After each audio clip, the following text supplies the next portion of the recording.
Welcome to the Investfourmore Real Estate Podcast. My name is Mark Ferguson, and I am your host. I'm a house flipper. I flip 10 to 15 houses a year. I own 13 rental properties with a goal to buy 100 by 2023. I'm also a real estate agent. I've been licensed since '01. I run a team of 9. We sell close to 200 houses a year. So on this show, we like to interview house flippers, landlords, and the best real estate agents in the business. So stay tuned for some great shows. If you want more information on my rentals, on the numbers, how I buy properties, check out Investfourmore.com.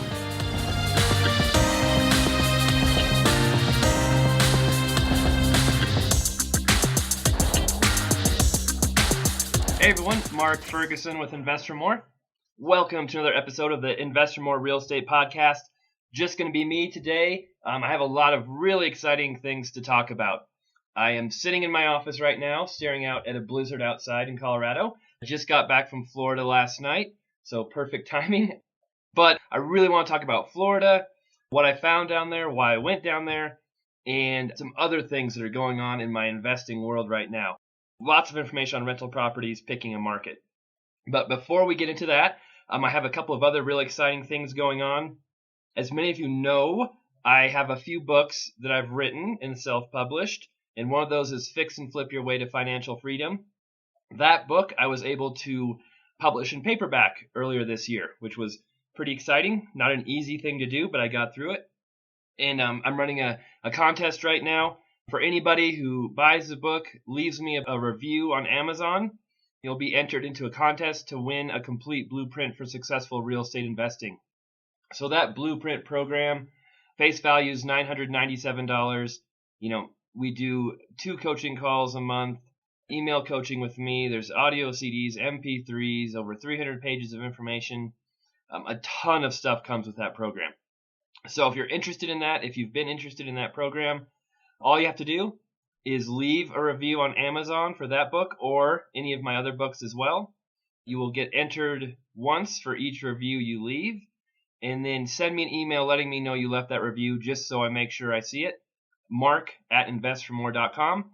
That'll get you entered. I was going to end the contest March 25th, but the weather and my trip kind of slowed down the recording of this podcast, so I'm probably going to extend it at least till the end of this weekend.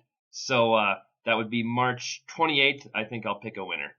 So please, love to have reviews, love to see how people feel about my books. It takes a lot of work to get a book written, that's for sure. All right. Moving on to Florida, why I went, what's going on with my rental properties. As many of you know, if you've listened to my podcast, read some of my articles, prices in Colorado are going crazy. I know I sound like a recording when I say that because I keep saying it over and over again, but they just keep going up. They have not really slowed down much at all. And because of that, I've seen great appreciation in my 15 rentals here. And it's just been awesome. Rents have gone up as well, but rents have not gone up as much as the prices have, relatively speaking. So when I evaluated, my properties, how much equity I had in the rents, I have a ton of equity in those properties that is not making that great of a return. So I was thinking, I could refinance some properties, or I could sell some properties, take that equity out, reinvest it. So right now, my current plan is to refinance some of my properties and sell at least a couple of them and buy in new markets across the country. So on the refinance side, I've talked to a number of the large hedge fund type lenders across the country. There's B2R, Jordan Capital, Lima Colony. There's a lot of companies out there that have financing for rental property owners. And they specialize in the people who have a lot of properties, who have difficulty getting conventional financing or even local bank financing because they have a large portfolio of properties, and most banks do not want to give you a lot of loans. Once you hit 10 mortgages, it becomes very difficult to get more loans. So I've been talking with those companies. I've got something pretty much finalized with Jordan Capital. I just have to decide what properties I want to refinance, and then I may try to re-sign some leases, raise rents a little bit, just so I can increase the amount of cash I can bring out of those properties. So the current plan, I'd be refinancing 7 properties and be taking about $250,000 of cash out of those properties. And then I could take that money, reinvest it into another market as well. That will probably happen in the next month to 6 weeks. I think it will be finalized. That will also give me some great capital if I need more money for flipping. But for the most part, I want to take that money, reinvest it into more rental properties. And one reason I want to do that, some people think it's risky to refinance, raise your loan to value ratios. But one of the biggest advantages of buying rental properties is getting them below market value. So when you first buy a rental, if you can buy it 20%, 30% below market value, I mean, you just started the game off with 20, 30,000, maybe more in equity in that house as soon as you bought it. And that's been one of the really great reasons I've been able to expand my net worth, to build quickly, is because I get great deals on properties. I'm not just buying any property on the MLS. I'm getting great deals, building equity very quickly, and of course appreciation helps as well. So that's my plan for the refinance side. That's moving along. I've gotten kind of preliminary approval. Just have to decide a few details on getting that done. And then for the selling side, I have identified a few properties that aren't in the best areas for my strategy. Maybe they have a little bit of trouble renting, or just something else is going on with them, where if our market does decline, if things change, those properties will probably be the first ones to decline in value. So I'm kind of keeping my core, really good rentals, and thinking about selling off some of the ones that aren't so great. Maybe I was, pushing the numbers a little bit, or pushing the areas I invest in, just to be able to buy more properties because our market has gotten so crazy. So I have a couple of those properties that will be ready to go soon. One of them is rental property. I think it was 13. I'd have to go back and check to see the exact numbers, but it's an up-down duplex. I had it rented for a year, and both tenants decided they wanted to move out. The house needed a little bit of work, so we've been working on it, getting it fixed up now. We didn't fix it up when I first bought it because it had tenants when I bought it. So we fixed a few things while the tenants were in there, but we didn't want to go through and remodel the house with the tenants still living in there. But now we're going through making it nice. And I think that one is more of a college rental, which I'm not a huge fan of. I think many people can make a ton of money with college rentals, but I don't like that strategy as much for me. So that's one reason I'm thinking about selling that one. So I bought that for $120,000 last year. We'll probably put about $10,000 of work into it, and I'm thinking it'll probably be worth at least $160,000, probably more than that when we sell it. So I'll have $50,000 or so of equity I can work with in that, maybe a little more. I can exchange that into one property, maybe 2 properties in Florida if I find the right financing, and not pay any taxes on that profit, which is really nice. So using a 1031 exchange. Another property I am probably going to sell is rental property number 5, and that one's been rented to the same tenants since I bought it. 3 years ago. And for one thing, it's under rented. It was rented for $1,200 a month, which it's probably could rent for $1,400, $1,500 a month now. But we just had troubles with these tenants from the very beginning, and part of that was I was managing the properties at that time. I did not do a really great job of screening the tenants, and we kind of chose these tenants because they're the only ones that wanted the house at the time. I wasn't patient. I didn't wait for the right tenant. And part of the reason we couldn't get it rented was the home has really no dining area. There's no place to put a dining room table. And every person we showed it to was like, yeah, we love the house. We like everything, except there's no place for us to eat. So I didn't realize that till after I bought it and tried to rent it. And I'm like, oh, yeah, you're right. There isn't a place to eat. So we're probably going to sell that one. That one I bought for $88,000. I think, yes, 2012, I believe. We put about $15,000 into remodeling it as soon as I bought it. And that one is probably worth $190,000 to $195,000 right now. So I'll have a huge chunk, probably $110,000 in equity after selling costs that I could exchange into more properties in Florida. So those 2 properties for sure, I believe I'm going to sell and try and get a 1031 exchange done. And then I have another one in a small town called Kersey, which I bought over there because we had a really big oil boom going on for the last few years. And with oil prices going down, obviously there's been some layoffs. The oil boom is not booming like it was. So the main reason I bought that house because it was right in the middle of the oil areas. I thought it'd be an awesome rental for oil workers, just, right in the heart of oil country. And it's funny because ironically, we never did rent it to anybody who worked in the oil industry. It was just to a couple people who lived in that town of Kersey. But I bought that house for $99,000. I've had it rented for $1,250 the last year and a half, maybe 2 years. We only put $4,000 of work into it. It was in pretty good shape. That house is probably worth $160,000 minimum right now. So there's another big chunk, probably $60,000-$70,000 I can exchange into more properties as well. So if I sell those 3 properties, I will have over $200,000, probably close to $230,000 that I could exchange into new rental properties. And if I'm able to get good financing, put 20% down, 25% down into new properties, that means I could buy 6, 7, maybe more rentals with those 3 sales. So not only am I using that equity much better by buying more rentals, I'll have more cash flow than I have now. I won't pay any taxes on the profits. It seems like it makes a lot of sense to me, although it will be a lot of work to get all this done. All right, so moving on. Why did I go to Florida? Why? Well, first off, it was a vacation with my family, plus kind of a exploration trip to see what the market's like down there. If you've been following me at all, I really like Florida as far as rental properties. I've been thinking about investing there.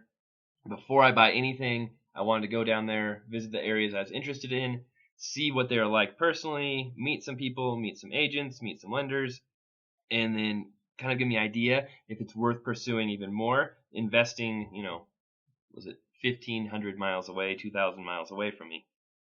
So we left on March 12th, got back yesterday, March 22nd. You'll probably hear this podcast a few days later because it takes a little time to get them edited. But it was a really good trip. We went to the Orlando area. I went to some different markets around Orlando. I know many of you will be asking me what markets I'm going to buy in and where I'm buying at.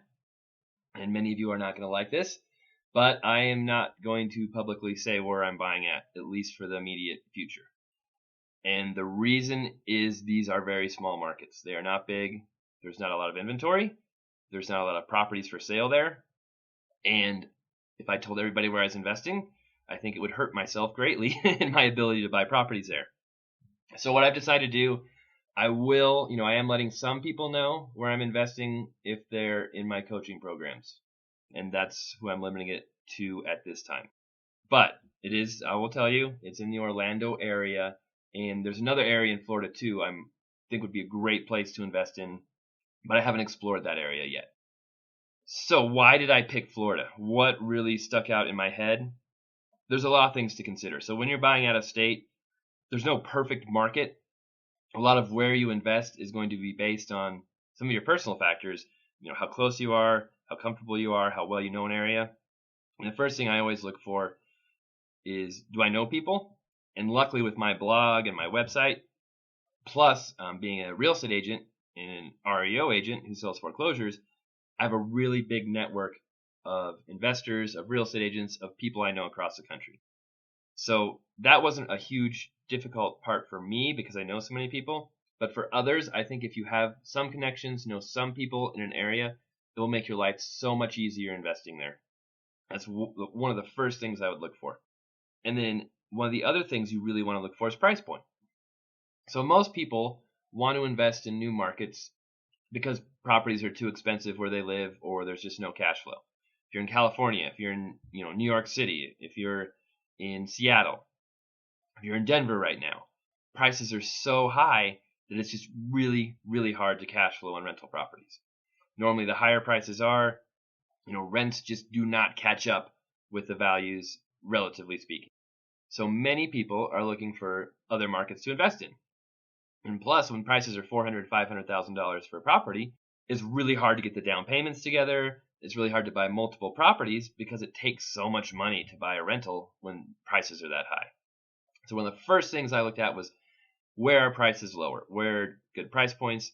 And honestly, there are a number of markets across the country that have great price points. Florida, parts of Texas, Wisconsin, Milwaukee, areas of Chicago, Illinois, Ohio, upstate New York, Pittsburgh. There's places all over the country that have great price points for rental properties.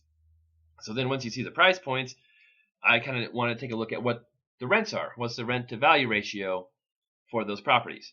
So say I have property selling for $100,000, what would it rent for? Would it rent for $600 a month? Would it rent for $800 a month? $1,000 a month? $1,500 a month?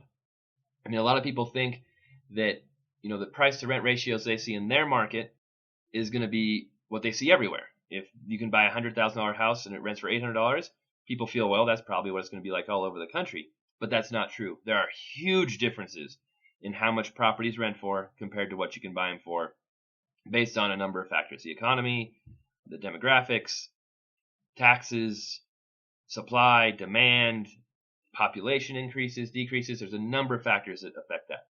So that's one thing I really look at. And one site that can help you get an idea of what rents are is investability.com.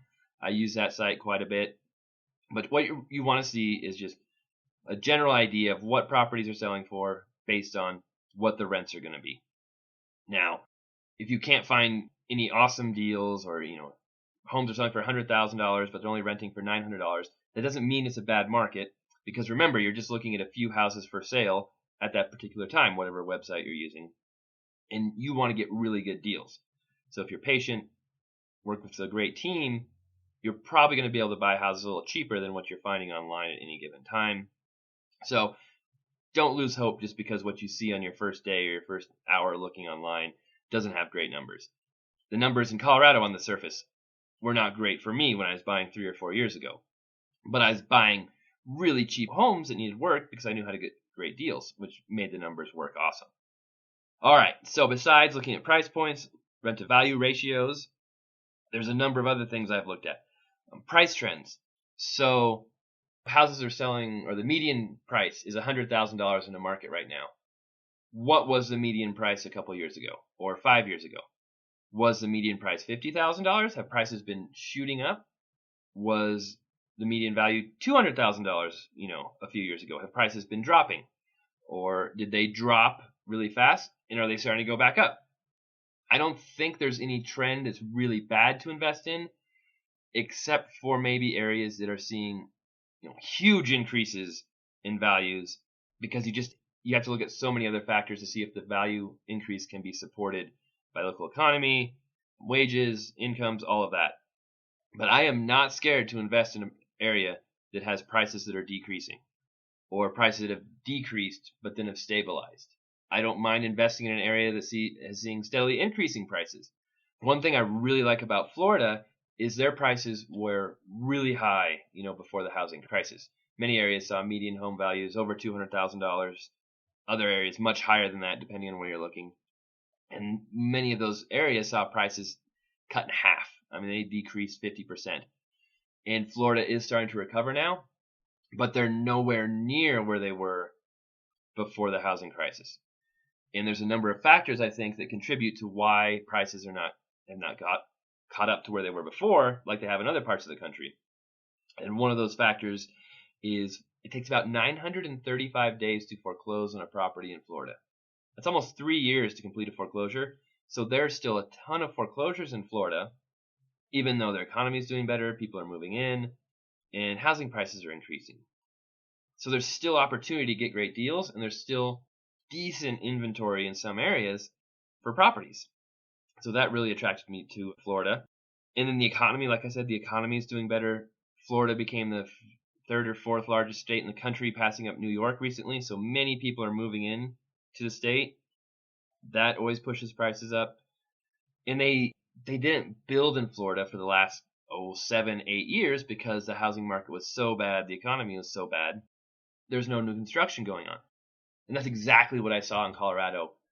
There's no building going on, but our population kept increasing. People were buying up foreclosures, distressed properties. But when the foreclosure inventory slowed down and stopped, there was no inventory for people to buy because they hadn't been building. And that forced prices to shoot up. And that's one reason prices are so high here.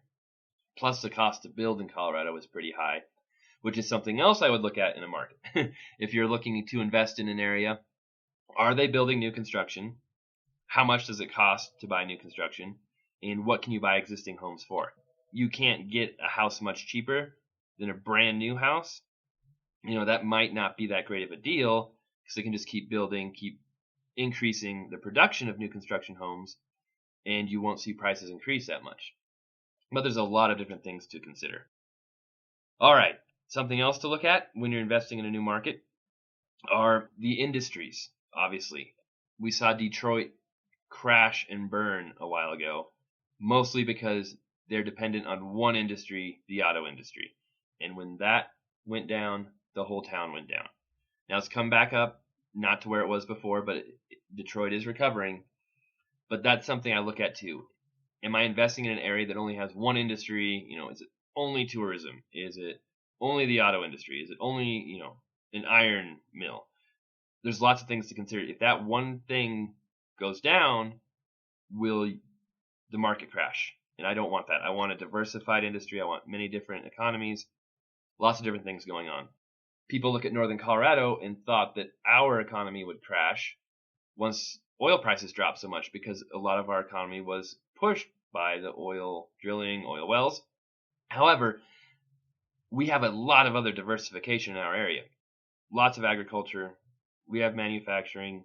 We have many different things going on here. It's not all oil. And our economy has not collapsed. In fact, our economy is just as strong as it was before. One of the problems before in Colorado was you could not find workers if you owned a business because everybody was working in the oil fields because they can make $20 an hour or more standing around doing a job that takes no thinking or driving a truck. And none of the local businesses could hire people. Now they're able to hire people again. The local businesses are doing better. Gas prices are cheaper. So our economy is doing just fine.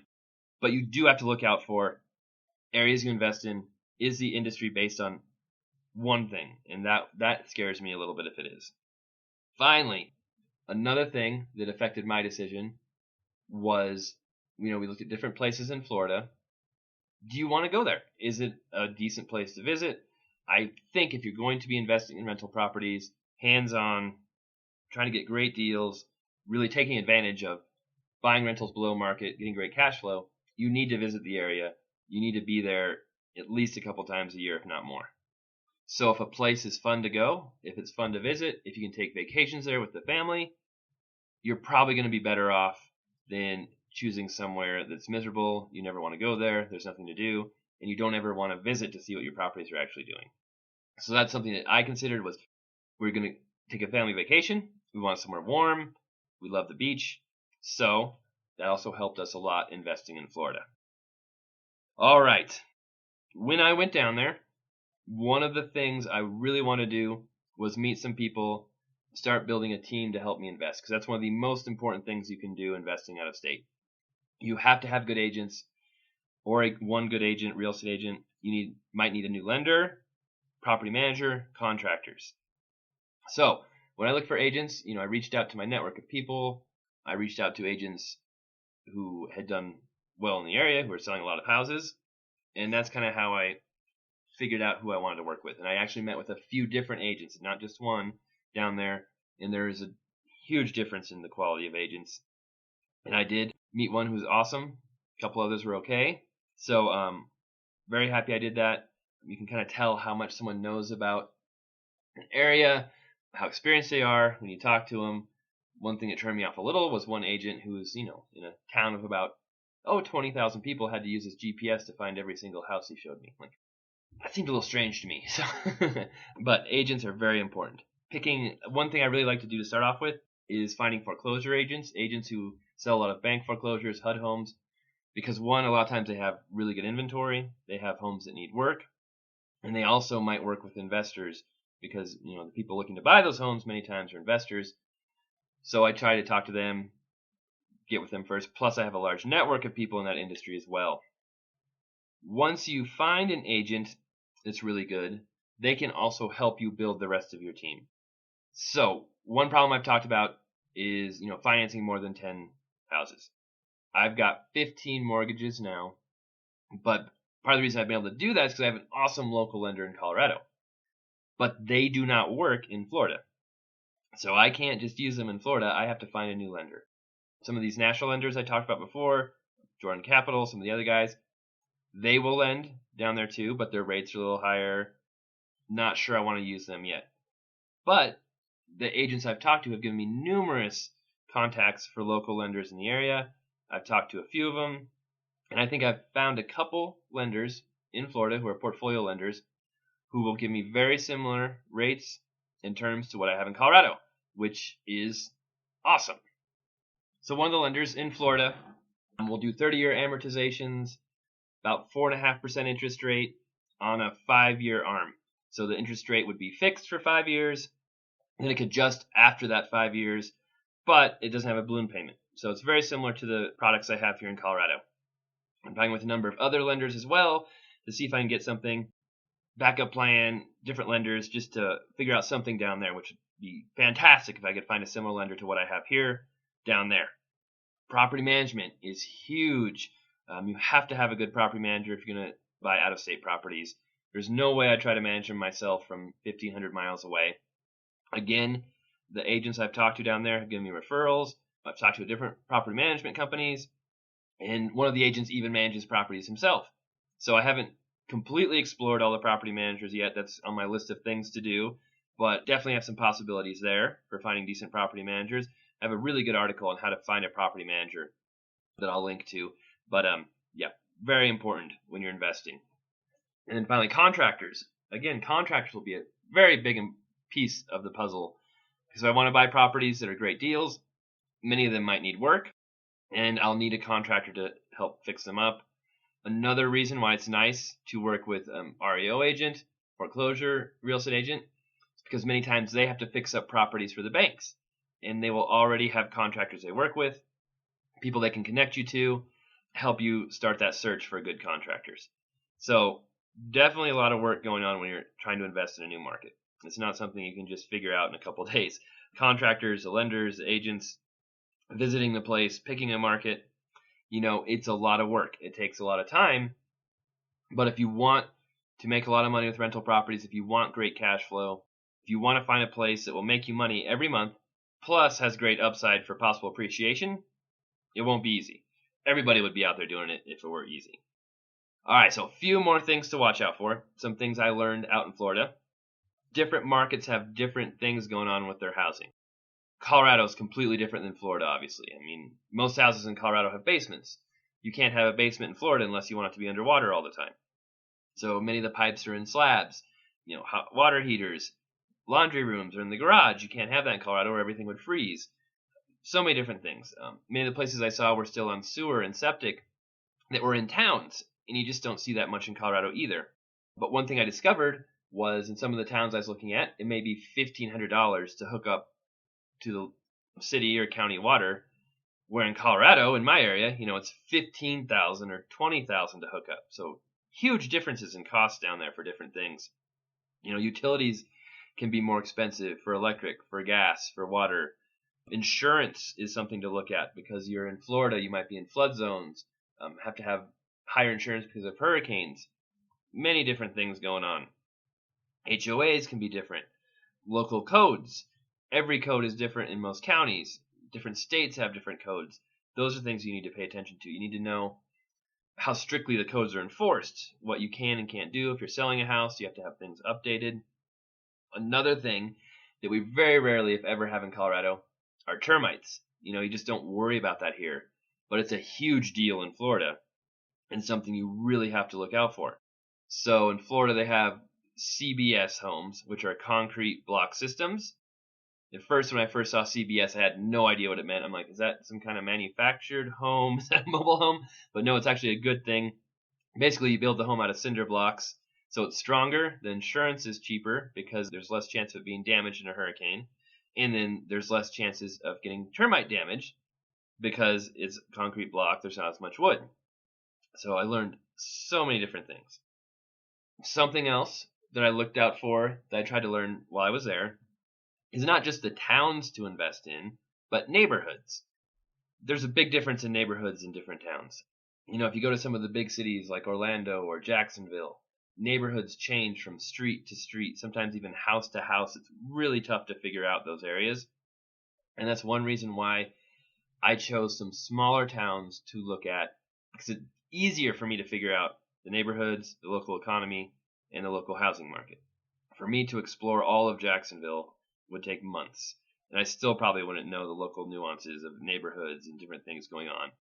So by looking at the smaller towns, it makes it much easier for me to learn faster, and it felt less overwhelming to explore. But there's still different neighborhoods in those smaller towns too. Some neighborhoods super nice, well maintained, other ones not so much. And the prices vary greatly from neighborhoods. The rents vary greatly in different neighborhoods. And that's something that helps to have local knowledge as well. It's kind of like, well, why are rents higher over here versus over there? But the prices aren't that different. I would see that in my area a lot here in Colorado, where some neighborhoods would have similar rents for properties, but the prices might be higher, 20% higher in one neighborhood than another neighborhood. There's not that big of difference in the quality of renters, but the houses might be a little older, or it's just not in this little worse location. Who knows what it is, but sometimes there's opportunity to make more money with rentals when you can find similar rents but lower priced homes. That's something to watch out for. But one thing I do try to avoid is investing in the bottom, very cheapest, lowest price point of areas, just for me, because I tend to see those areas tend to drop in price the fastest if things go bad. If prices start going up, they tend to be the slowest to recover. And the cheaper the rent, usually the more maintenance you'll have, the more vacancies you'll have, the more headaches you'll have managing and taking care of properties as well. So I've always found my sweet spot kind of not the very cheapest properties, but not expensive properties either, kind of, below the median value, but maybe a step up or a couple steps up from the very cheapest areas. So I did find a lot of interesting neighborhoods that I'd definitely be comfortable investing in. I saw some other neighborhoods where I'm like, I probably want to stay away from these for my personal investing. And I've got some great insights and I think some opportunities down there once I get things lined up.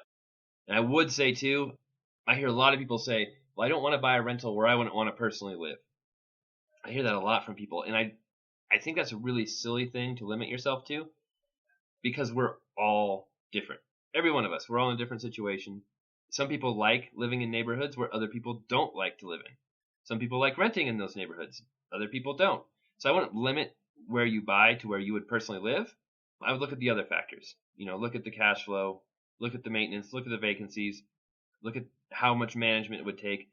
Don't look at what you personally feel. Look at the other factors, the economy, condition of homes, that type of thing. Because some people want to live in the cheapest neighborhoods. Maybe they have family there. Maybe they're saving money for something else. You never know. It doesn't mean they're bad people or there is not going to be a good investment. All right. So my future plans right now, like I said, I'm getting some of my current rentals fixed up. I think I'm going to put them on the market, work towards doing a 1031 exchange. We'll need to finalize some information with lenders down there, make sure I'm approved, pre-qualified. Need to talk to more property managers. I want to interview a couple more property managers, talk to them, and then talk to some contractors as well. So I definitely have my work cut out for me. It's not a simple thing. It's not just going down there, making an offer on a property, and then starting to buy rentals. With the 1031 exchange, how it works is I'd sell the property here. Once I sell it, I have 45 days to identify a new property or multiple new properties to invest in. The new property or properties would have to be purchased for at least as much as I sell the house for in Colorado. So if I sell a house here in Colorado for $200,000, I have to buy at least $200,000 worth of properties in that same deal with the exchange. Any properties I buy have to be bought in the same name, the same LLC as I sold here.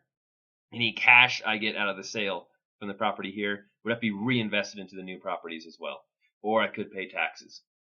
Once I've identified my properties, I have 180 days to actually close, but they have to be identified in 45 days. So that's the plan for now. Refinance properties, sell a few, exchange them into new properties, and then I'm 90% sure I'm going to start buying a few rentals down in Florida, see how it goes. The price points I'm looking at down there are from $80,000 to $120,000, and those properties are renting from $1,100 to $1,500. Really similar to the numbers I was getting in Colorado a few years ago. The market down there is really similar. Prices have been going up, but they have not gotten close to where they were before the crash. So, pretty exciting time.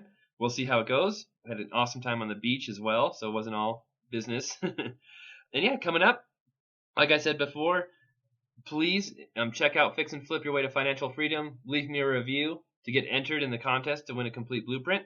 Again, my email is mark@investfourmore.com. I'll have a link to those books on the article that describes this podcast, but you can go to Amazon and search for Fix and Flip Your Way to Financial Freedom, or you can search for Mark Ferguson books. All my other books will pop up. And then I'm also planning to do a webinar here on investing in out-of-state properties in the next 2 weeks. I don't have a date finalized yet, but keep a lookout for that. I will get that scheduled soon. In fact, by the time this podcast airs, I think I will have a date set, so you'll be able to sign up for that. And one last thing, if investing out of state just sounds like too much work, like you don't have the time, it's too much hassle, there's always the option of buying turnkey rentals as well. I have one turnkey rental in Cleveland. It's been doing great. I've never been to Cleveland. I've never seen the property. I trusted a turnkey company to buy it, manage it. So that's an option. I bought that house for $45,000. It's rented for $800 a month now. If you want to investigate turnkey properties, let me know. I can connect you with a company who helps me. I also know of a couple other companies that deal in different parts of the country. I know I've referred people to them before. They've done a good job for them. They're reputable companies. So please let me know. Again, Mark at Investfourmore. Thanks for listening. And yeah, hopefully the next few months here, I'll have some exciting news about properties I'm buying in another state. Thanks a lot, guys.